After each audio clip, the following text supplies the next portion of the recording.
Hey there, it's Ashley Price with Pricelessly Imperfect and the Prudent Homemaker. And today, if you can tell from the title, we're going to be talking about reasons not to be a stay-at-home mom.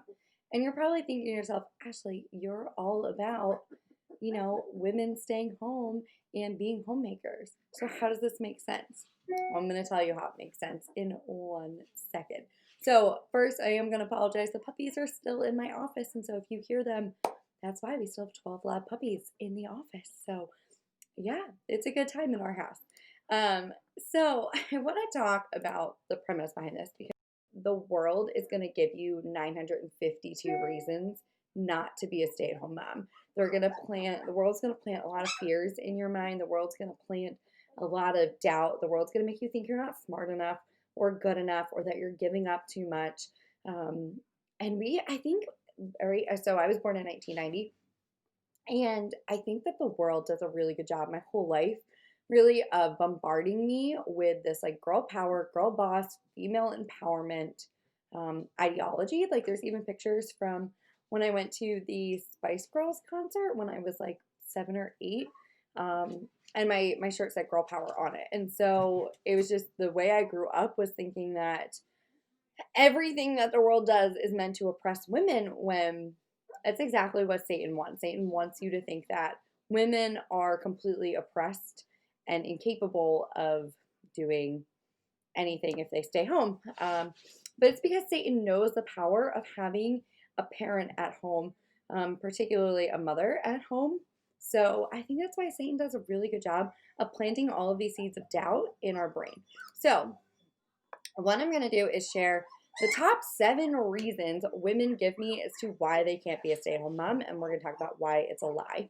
So the first reason is that they think they can't afford it, when in reality, you probably can afford it. So the first thing I want you to do is take a look at your husband's take-home pay and add up all of the necessities, right? Like, what are you spending on groceries? What are you spending on the house? And all that kind of fun stuff, right? So add all that up and see if he can afford to maintain your lifestyle. A lot of people get so stressed because they're like, well, we bought the house on a 2-income family. We bought our cars on 2 incomes and all these things. So there's so many ways that you can actually save a ton of money. So if you're spending money now on childcare, you can cut that cost. Your grocery bill can actually go down. Even though your kids are home, your grocery bill will go down because one, you're cooking more at home, less takeout, and you can like clip coupons and shop sales and all these things. That was puppies, I tell you.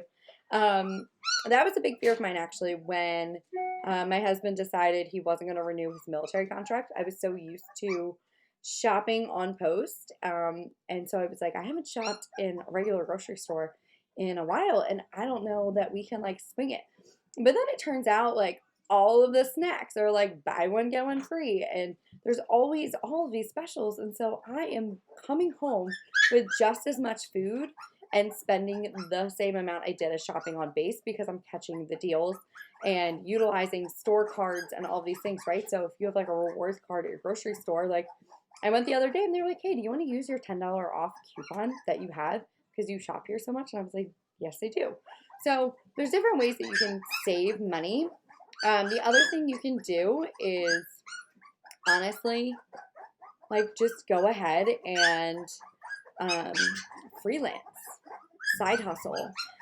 There are so many things that you can do that will not take up a ton of your time.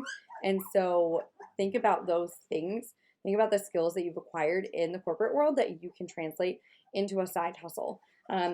And that doesn't have to be like an MLM or something like that. I mean, I've never done an MLM and I've been supporting myself for years. So you can take the skills you've acquired in corporate and translate them into a business at home that you work on your own time. So another common one, number 2, is you're betraying the women's movement before you.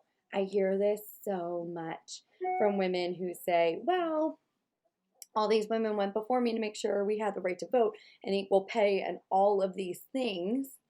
And so therefore, I'm betraying them by not climbing the corporate ladder.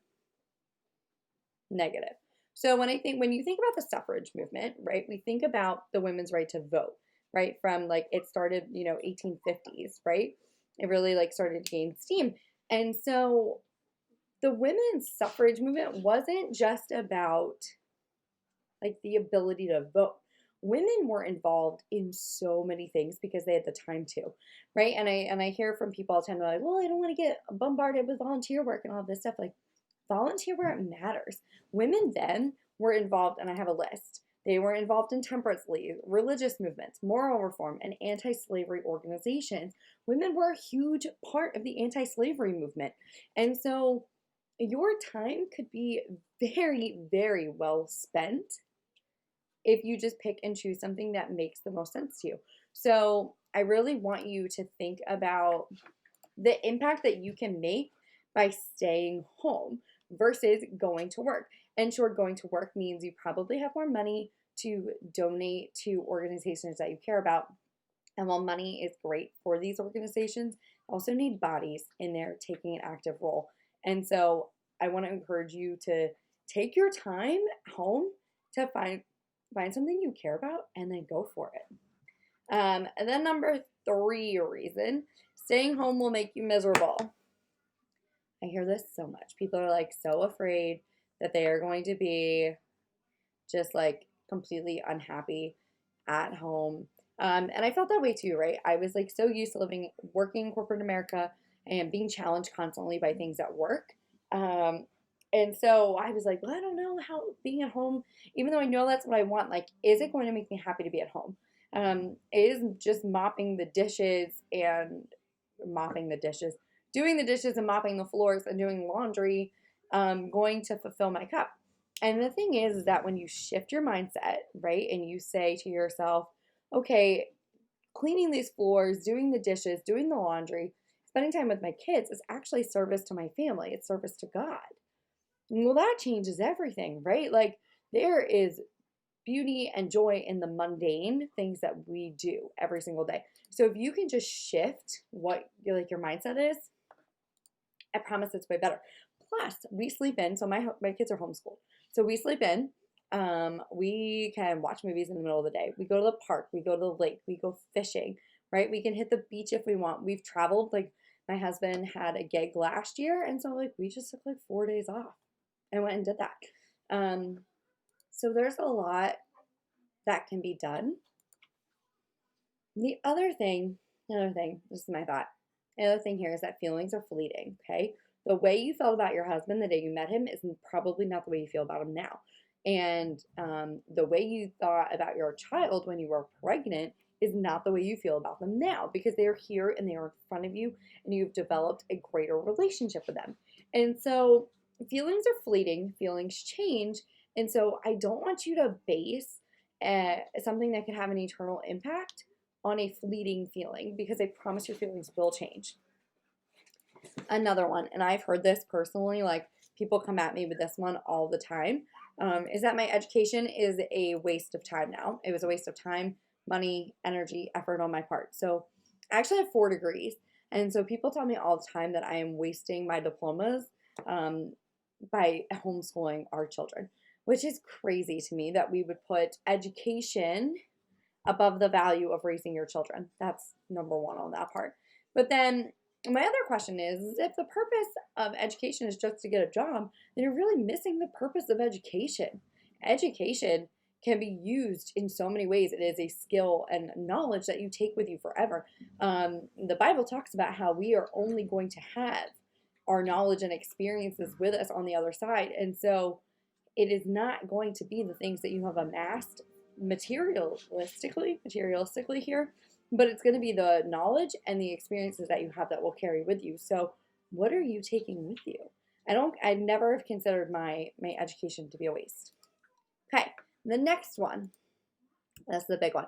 My child won't respect my work. So the big fear here is that children will not respect you for being a stay-at-home mom. And the fact of the matter is your 6-year-old is not going to. 9 times out of 10, they don't care. They think it's normal, especially if it's what they've grown up with. Like they just think it's normal. And they don't see the value in what it is that you're doing. Now, let them hit, adulthood, okay? And they will realize the value of having a home-cooked meal every day, They will realize the value of having a house that was clean and like being able to invite people over and like never worrying that your house is a mess, or there wasn't going to be food in the kitchen for snacks, or they never had to worry that their jersey on game day was dirty because you were there taking care of it, right? And then there's all this family time, added family time that you get because you're home. So your kids may not understand it now, but that doesn't mean they're not going to understand later. And it's the same way with anything we do in parenting. Anything we do in parenting, our children may not understand it the first 25 times we tell them, but eventually it will stick. And that's why we're persistent with these things. And so it sticks and it resonates with them and stays with them in the long term. So you're right. Your child probably is not going to value it right now. Probably not going to see value in it today, but they will see value in you being home. I promise you right now, they will see that value. Oh my gosh, she just stopped nursing him and so they're mad. Another one is I won't feel good being around my kids all the time. This is a biggie, and it's a super valid feeling, right? To be around anybody for 24/7 is hard, especially right now, right? We're in the middle of something completely unprecedented that we're not used to, and we're spending way more time with our families. And people like just have this fear of like not being able to ever take a break, and that's not true, right? You've heard of date night, girls' night outs, going to the grocery store alone. That's something my husband does for me all the time when he's actually off from work. He'd be like, where do you need to go that you don't normally get to go alone? And go do it. Like, get away. Go do what you need to do. And it's the most beautiful thing ever, because I really cherish that time. But I also like super miss my kids. Like, when I do stuff without them, even though it's really great to go grocery shopping alone, I'm like, wow, can't wait to get home to my kids and like hang out with them. Because you do get a break. It's not kids 24/7 nor like sleepovers and friend dates. Like my kids the other day went and played with a friend for like 3 or 4 hours and it was great. It was great. I got to go to the doctors and stuff by myself while they went to play with their friends. And so you don't have to worry about being with your kids 24/7. Like you don't have to be with them 24/7.